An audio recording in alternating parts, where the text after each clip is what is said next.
आप देख रहे हैं डार्क फाइल्स। डार्क फाइल्स की आज की इस कहानी में आगे बढ़ने से पहले अगर आपने अभी तक डार्क फाइल्स चैनल को सब्सक्राइब नहीं किया है तो कर लें और ऐसी ही और वीडियोस के लिए देखें अनहोनी। चैनल की लिंक आपको नीचे डिस्क्रिप्शन बॉक्स में मिल जाएगी। 24 मार्च 2020 की रात जब 21 दिनों का लॉकडाउन घोषित किया गया तो ये सुनकर तो मेरा दिमाग ही घूम गया। असल में मैं अपने घर से दूर शहर में कमाने को आया था, मगर अचानक लगे इस लॉकडाउन ने मेरी रोजी रोटी यानी कि मेरा काम छीन लिया। हालांकि मेरे पास रहने के लिए एक भाड़े का घर था, मगर घर पर खाने का सामान दिन पर दिन कम होते जा रही थी। अब मुझे इंतजार था तो बस किसी यातायात साधन का, ताकि मैं जल्द से जल्द अपने गांव पहुंच सकूं।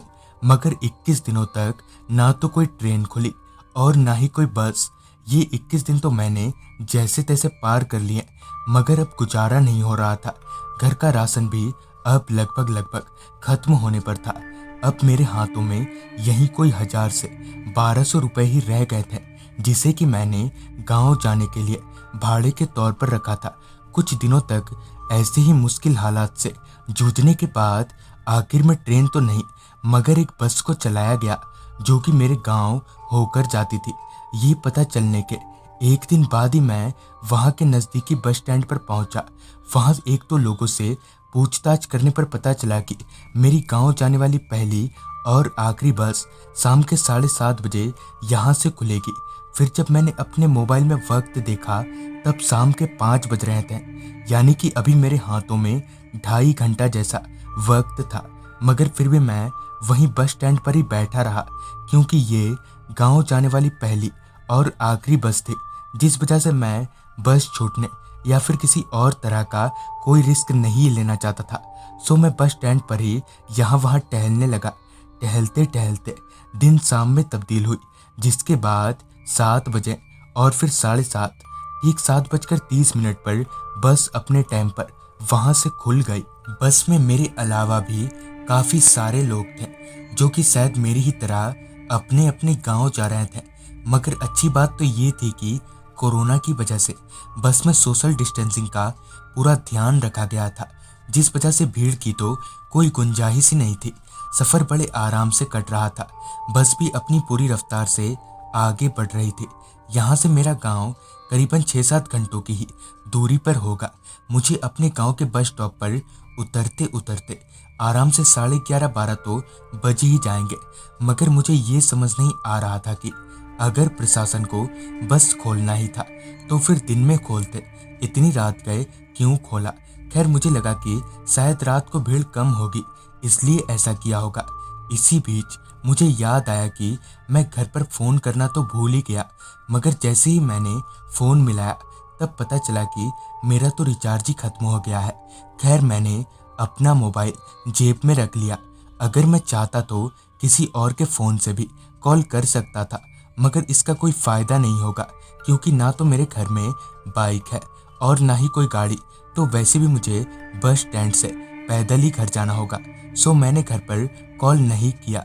जैसे जैसे बस अपनी मंजिल की तरफ आगे बढ़ती गई, वैसे ही बस में लोगों का आंकड़ा भी कम होता चला गया।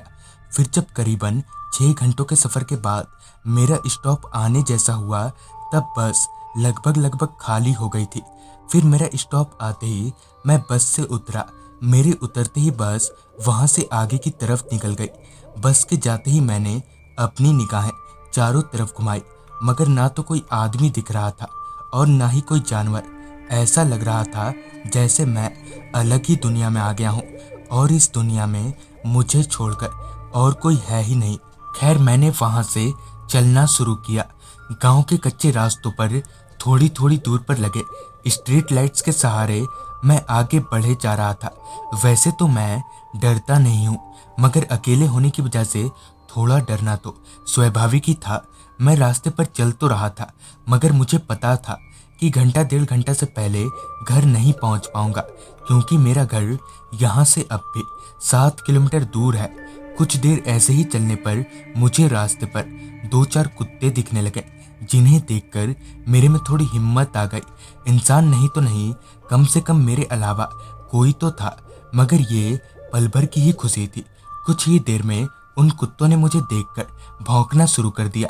फिर भी भौंकना तक तो ठीक था, मगर जब वो मेरे पीछे आने लगे तब डर के मारे मैंने भागना शुरू कर दिया।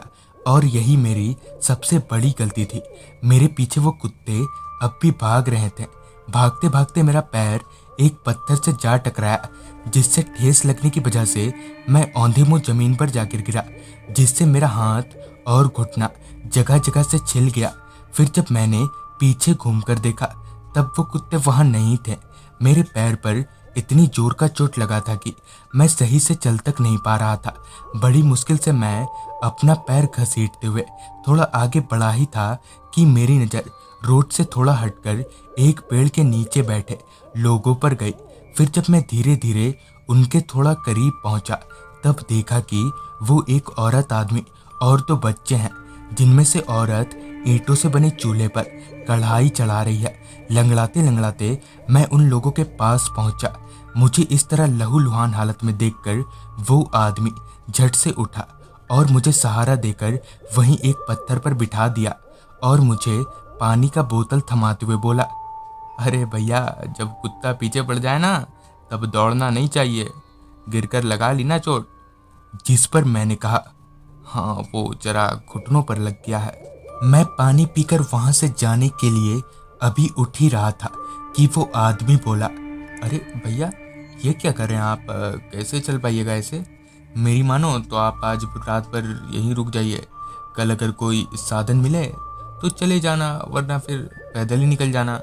उस आदमी की ये बात मुझे ठीक ही लगी, जिस वजह से मैंने भी हाँ बोलने में ज़्यादा देर नहीं लगाई। मेरे हाँ बोलते ही उस आदमी ने एक थाली में खाना ला कर दिया। कायदे से तो मुझे उस आदमी को मना कर देना चाहिए था, मगर शाम से कुछ ना खाए होने की वजह से मेरा भूखा पेट खाना खाने पर मजबूर कर रहा था। लिहाजा मैंने वो प्लेट ले लिया। मैं अभी खा ही रहा था कि उन दोनों में से एक बच्चा मेरे पास आया और बड़े ही गौर से मेरे शरीर के जख्मों को देखने लगा, जिसके बाद पता नहीं क्यों मुझे ऐसा महसूस हुआ जैसे कि मेरे जख्मों में जलन कम हो गई हो। खैर, मैंने खाना खाया, जिसके बाद पहले तो मैंने ना सोने की बहुत कोशिश की, मगर आखिर में थकान के चलते मेरी आंख लग गई। फिर जब मेरी आंख खुली तब आसमान का रंग बदलने को हो गया था, मतलब कि सुबह होने वाली थी। तभी मेरी नजर ठीक मेरे सर के ऊपर पेड़ पर गई, जिस पर वो दोनों बच्चे सर पर चढ़ गए।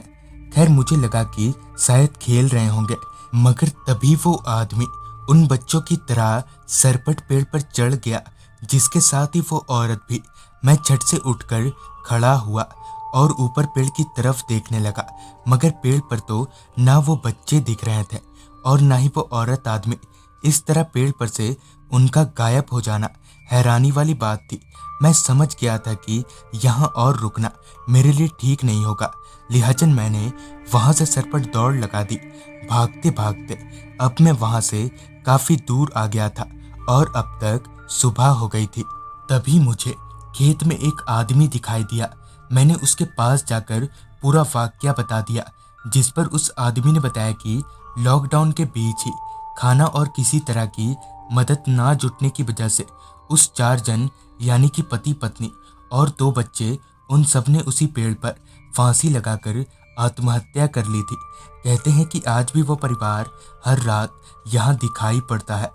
तो दोस्तों, ये थी आज की कहानी। अगर आपके पास भी ऐसी कोई कहानियाँ हैं तो हमारे साथ ज़रूर शेयर करें।